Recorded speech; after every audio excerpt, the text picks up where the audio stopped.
अस्सलाम वालेकुम, मैं डॉक्टर इकरा।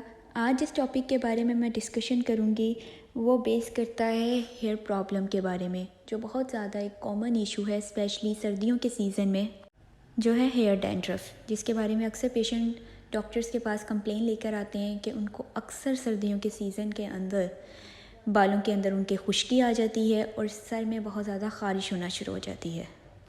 इसके अलावा अक्सर पेशेंट ये भी कंप्लेन करते हैं कि सर में खुश्की होने की वजह से जब वो ख़ारिश करते हैं तो उनको छोटे छोटे सर में दाने भी बन जाते हैं। अब बात करते हैं कि सर में खुश्की होने की या हेयर में डैंड्रफ होने की क्या क्या वजूहात हो सकती हैं। यूजुअली विंटर सीज़न के अंदर हम लोग अपने जो शॉवर का टाइम पीरियड है उसको बहुत ज़्यादा प्रोलॉन्ग कर देते हैं, यानी कि बहुत देर बाद शॉवर लेते हैं, जिसकी वजह से क्या होता है, हमारे जो स्कैल्प होता है, जो हमारा सर होता है, उधर बहुत ज़्यादा रेजिड्यू जमा होना शुरू हो जाता है। जब वो रेजिड्यू जमा होना शुरू हो जाता है तो जो हमारे सेबेशियस ग्लैंड होते हैं, जो ऑयल प्रोड्यूस करने वाले ग्लैंड्स गदूद होते हैं, वो ज़्यादा से ज़्यादा ऑयल प्रोड्यूस करना शुरू हो जाते हैं, ज़्यादा से ज़्यादा सीबम की प्रोडक्शन करना शुरू हो जाते हैं, जिसकी वजह से जो रेजिड्यू है वो पाइल अप होना शुरू हो जाता है। जब वो पाइल अप होना शुरू हो जाता है तो डैंड्रफ में कन्वर्ट होना शुरू हो जाता है, जिसकी वजह से आपके बालों के अंदर अक्सर ख़ारिश रहती है और जब आप ख़ारिश करते हैं तो अक्सर पेशेंट्स के अंदर छोटे छोटे दाने भी बन जाते हैं। इसके अलावा एक और वजह सर्दियों के अंदर बालों में खुश्की होने की वो वजह ये भी हो सकती है कि हम बहुत ज़्यादा वार्म क्लॉथिंग का इस्तेमाल करते हैं, जैसे कि औरतें या मर्द हजरात या इवन बच्चे भी, हम उनको वूलन कपड़े बनाते हैं या फिर सरों को कवर करके रखते हैं, वहाँ पे हवा के गुजरने का कोई रास्ता नहीं होता, जिसकी वजह से अक्सर सर्दियों के अंदर विंटर ईचिंग जो है वो मुख्तलिफ़ बॉडी पार्ट्स में पेशेंट्स के अंदर डेवलप हो जाती है। ये सर के अंदर भी डेवलप हो सकती है, जो आगे इन फ्यूचर डैंड्रफ में भी कन्वर्ट हो सकती है। और सर की खुश्की की तीसरी और अहम वजह यह होती है कि विंटर सीजन्स के अंदर अक्सर लोग जो हैं वो प्रेफर करते हैं कि वो गर्म पानी से नहाएं, तो इसी तरीके से हम Aahista Aahista Luke warm water से हॉट वाटर की तरफ शिफ्ट हो जाते हैं, और जब हम उससे नहाते हैं, यानी कि नीम गर्म पानी के बजाय हम तेज़ गर्म पानी से नहाने को प्रेफर करते हैं, क्योंकि इससे हमें सर्दी कम लगती है। जब हम इस तरीके से नहाना शुरू हो जाते हैं तो हमारा जो सर का स्कैल्प होता है वो और ज़्यादा डिहाइड्रेटेड हो जाता है, और ज़्यादा डिहाइड्रेशन की वजह से भी डैंड्रफ हो जाता है।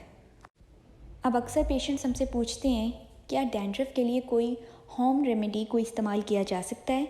तो हाँ, डैंड्रफ को ट्रीट करने के लिए या बालों की खुश्की को ट्रीट करने के लिए आप घर बैठे कोई भी होम रेमेडी को इस्तेमाल कर सकते हैं और आप इस मसले से निजात हासिल कर सकते हैं। एक होम रेमेडी तो मैं आपके साथ यहाँ पे शेयर कर देती हूँ। आपने वाइट सिंथेटिक विनेगर लेना है और कॉटन को उसमें डिप करके, लाइक जिस पैटर्न में आप ऑयलिंग करते हो अपने स्कैल्प के अंदर, अपने रूट्स के पास, आपने उसी तरीके से जिस कॉटन में आपने वाइट सिंथेटिक विनेगर को डिप किया था उससे आपने ऑयलिंग करनी है। ऑयलिंग के पैटर्न से आपने उसको लगाना है अपने स्कैल्प पे, फिर उसको आधे घंटे के लिए इसी तरीके से लगे रहने देना है। फिर आधे घंटे बाद आपने प्लेन वाटर यानी कि सादे पानी से अपने बालों को धो लेना है, और उसके बाद आपने एंटी फंगल शैम्पू का इस्तेमाल करना है। एंटी फंगल शैम्पू के लिए आप सेल्स एंड ब्लू को भी इस्तेमाल कर सकते हैं या हेड एंड शोल्डर का शैम्पू भी आप इस्तेमाल कर सकते हैं। वो शैम्पू अप्लाई करके आपने फिर बालों को दोबारा धो लेना है।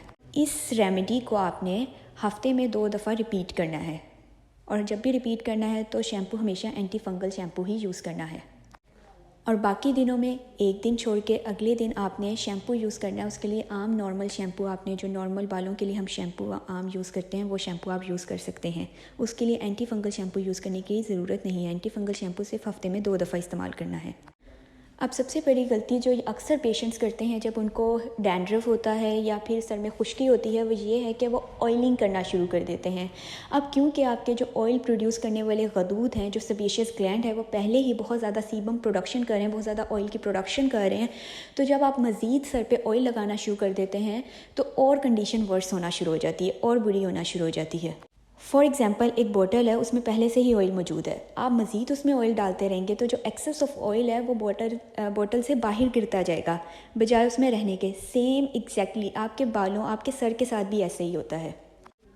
अब आखिरी और बहुत इंपॉर्टेंट बात वो ये आती है कि अक्सर पेशेंट्स जिनको सर में खुश्की होती है या डैंड्रफ होता है वो ये कंप्लेन भी करते हैं कि हमारे बाल बहुत ज़्यादा गिर रहे हैं जब हम कॉम्ब करते हैं, या फिर हम जब स्टाइलिंग करते हैं तो जब फ्रिक्शन लगती है बालों पे तो बाल गिरना शुरू हो जाते हैं। क्योंकि बालों में खुश्की आने की वजह से उनके बाल बहुत ज़्यादा कमज़ोर हो गए होते हैं। तो उनको मैं ये रिकमेंड करती हूँ कि आपने एक मुट्ठी भर के मिक्स नट्स की रोज़ाना इस्तेमाल करनी है। इसकी वजह से आपको जो तमाम एसेंशियल न्यूट्रिएंट्स होते हैं डेली के, वो आपको मिलना शुरू हो जाते हैं और आपके बाल स्ट्रॉन्ग होना शुरू हो जाते हैं और ये जो बालों का गिरना होता है ये ख़त्म होना शुरू हो जाता है। अगर आपको या आपके किसी जानने वाले के सर में खुश्की या हेयर डैंड्रफ का मसला है तो आप उसके साथ मेरी ये वीडियो शेयर करना ना भूलिएगा। हो सकता है आपके शेयर करने से किसी का ये मसला सॉल्व हो जाए। मैं उम्मीद करती हूँ मेरी आज की ये वीडियो आपके लिए इन्फॉर्मेटिव होगी। मज़ीद इन्फॉर्मेशन हासिल करने के लिए मेरे चैनल को सब्सक्राइब करें। तब तक अपना ख्याल रखें। अल्लाह हाफ़िज़।